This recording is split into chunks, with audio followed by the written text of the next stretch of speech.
Hello, Kevin here with our concluding video. In this video, we're going to look at a few changes and improvements we're making to the e-newsletter. To open up our e-newsletter, let's click on the logo. And I know these two stories are from the newsletter, so I'll go ahead and open just either one. And we'll see it has copy plus the collection of all the images for each story. And each image has a title and its caption so that users can browse through the story in this fashion as well.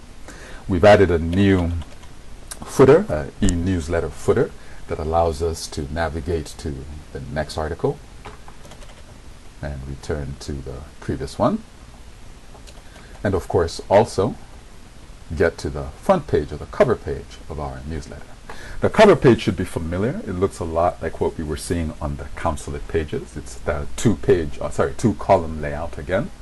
The larger column, as you can see, has remarks by the permanent representative and deputy, whereas the smaller column is a list of all the stories that make up the current newsletter. Clicking on any of these stories will open up the corresponding story for the user. Now, by virtue of it being a quarterly update across various mission activities, the e-newsletter can serve as a great source of content for the website. Earlier, when we were looking at the forum tools, we can add announcements and simple reports or follow-up stories as the months go by in each quarter, and towards the end of the quarter, as we're preparing the newsletter, we can now start looking at the forum views and replies to determine which are the hot button issues that we may need to include in the newsletter, or alternatively, the content that has not seen a lot of attention over the course of the quarter may be promoted in the newsletter as well.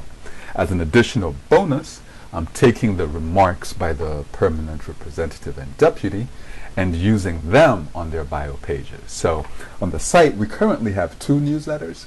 Now this copy has the permanent representative's bio and latest remarks, but in related articles, we can open up the similar remarks from the previous newsletter and its stories as well. Okay, so let's backtrack and we will return to the home page of the newsletter. So this concludes the series of our 5 videos. Let's get us to the home page. And I invite any questions, any comments. Please feel free to use our forum tools and get into whichever forum you feel would best suit your question. You can also use the contact form on the dev site, as those messages are wired to come to me. Or you can send me an email and reach me by phone. Thanks for watching this series, and again, if you have any questions, please do not hesitate to be in touch. Thank you and have a great day. Goodbye.